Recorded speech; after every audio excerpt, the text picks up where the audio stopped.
India के दिल में एक नई ताकत उभरने वाली थी। साल था 1451।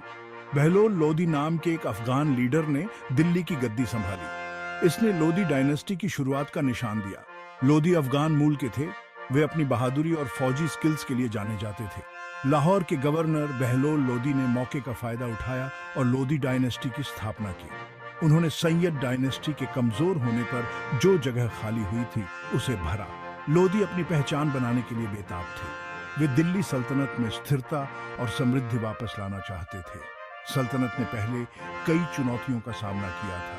क्या लोदी इन चुनौतियों से पार पाकर एक नए युग की शुरुआत कर पाएंगे?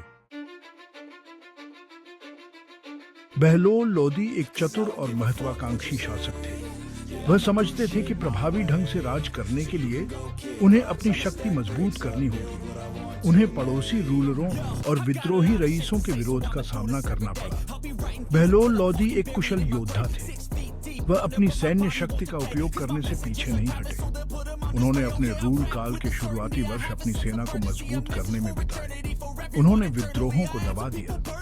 बहलोल लोदी अपने राज्य का विस्तार करना चाहते थे। वह जानते थे कि इसके लिए एक मजबूत सेना जरूरी है। उन्होंने खुद को एक सक्षम प्रशासक साबित किया। बहलोल लोदी ने अपने राज्य का विस्तार करने का लक्ष्य रखा। वह जानते थे कि गंगा के मैदानों की उपजाऊ भूमि उन्हें धन और शक्ति दिलाएगी। उसने पड़ोसी रूलरों के खिलाफ अभियान चलाया। उन्होंने अपने नियंत्रण में अधिक से अधिक क्षेत्र लाने के लिए लड़ाई लड़ी। उनकी सबसे महत्वपूर्ण जीत में से एक जौनपुर शहर की थी। जौनपुर पर शर्की वंश का शासन था। यह शिक्षा और संस्कृति का केंद्र था। जौनपुर की विजय बहलोल लोदी के लिए एक बड़ी जीत थी। इसने उन्हें उत्तर भारत में लोदी वंश को एक प्रमुख शक्ति के रूप में स्थापित करने में मदद की। एक लंबे रूल काल के बाद 1489 में बहलोल लोदी की मृत्यु हो गई। उन्होंने सैन्य शक्ति और विस्तार की विरासत पीछे छोड़ दी। बहलोल लोदी की मृत्यु के बाद उनका बेटा सिकंदर लोदी गद्दी पर बैठा। सिकंदर लोदी अपने आप में एक सक्षम शासक थे। वह अपने एडमिनिस्ट्रेशनिक सुधारों और कला और साहित्य के संरक्षण के लिए जाने जाते थे। सिकंदर लोदी एक मजबूत केंद्र सरकार के महत्व को समझते थे। उन्होंने अपने राज्य के प्रशासन को बेहतर बनाने के लिए कई सुधारों की शुरुआत की। वह यह सुनिश्चित करना चाहते थे कि करों का संग्रह कुशलतापूर्वक हो। वह न्याय व्यवस्था को निष्पक्ष बनाना चाहते थे। सिकंदर लोदी ने राजधानी को दिल्ली से आगरा भी स्थानांतरित कर दिया। सेक्शन 5, एक शासक और उसके स्पाइज। सिकंदर लोदी एक सतर्क शासक थे। वह जानते थे कि उनके दुश्मन उन्हें कमजोर करने के तरीके खोज रहे हैं। अपने प्रतिद्वंद्वियों पर नजर रखने और नियंत्रण बनाए रखने के लिए उन्होंने एक कुशल स्पाइजी प्रणाली स्थापित की। उसके जासूस हर जगह थे। उन्होंने उन्हें बहुमूल्य जानकारी प्रदान की। इस जानकारी ने उन्हें विद्रोहों और षड्यंत्रों को विफल करने में मदद की। सिकंदर लोदी एक धर्मनिष्ठ मुसलमान थे। वह जो कुछ भी पाखंड मानते थे उसके प्रति असहिष्णु थे। उसने हिंदू मंदिरों को नष्ट कर दिया। उसने कुछ धार्मिक समुदायों को सताया। सेक्शन 6, इब्राहिम लोदी परेशानियों का दौर। इब्राहिम लोदी ने 1517 में अपने पिता सिकंदर लोदी का उत्तराधिकारी बनाया। अपने पिता और दादा के विपरीत इब्राहिम लोदी एक अलोकप्रिय शासक था। वह अपनी क्रूरता और अपनी निरंकुश शासन शैली के लिए जाने जाते थे। उसने अपने कई रईसों को अलग कर दिया। उसे उन पर शक था। उसने उनमें से कुछ को मार डाला। उसने दूसरों को कैद कर लिया। इससे रईस भयभीत और नाराज हो गए। उनके द्वारा उनका समर्थन करने की संभावना कम थी। इब्राहिम लोदी की कठोर नीतियों ने राज्य में अस्थिरता पैदा कर दी। सेक्शन 7, पानीपत की लड़ाई। इब्राहिम लोदी के रईसों में असंतोष एक उबलते बिंदु पर पहुंच गया।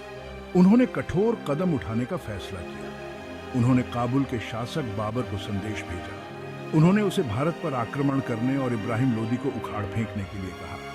बाबर चंगेज खान और तैमूर का डायनास्टी था। वह एक शानदार सैन्य रणनीतिकार थे। उसके पास एक शक्तिशाली सेना थी। बाबर ने लोदी रईसों का निमंत्रण स्वीकार कर लिया। वह अपनी सेना के साथ भारत में चला गया। 1526 में पानीपत में दोनों आर्मियां भिड़ गईं। पानीपत की पहली लड़ाई भारतीय इतिहास में एक महत्वपूर्ण मोड़ थी।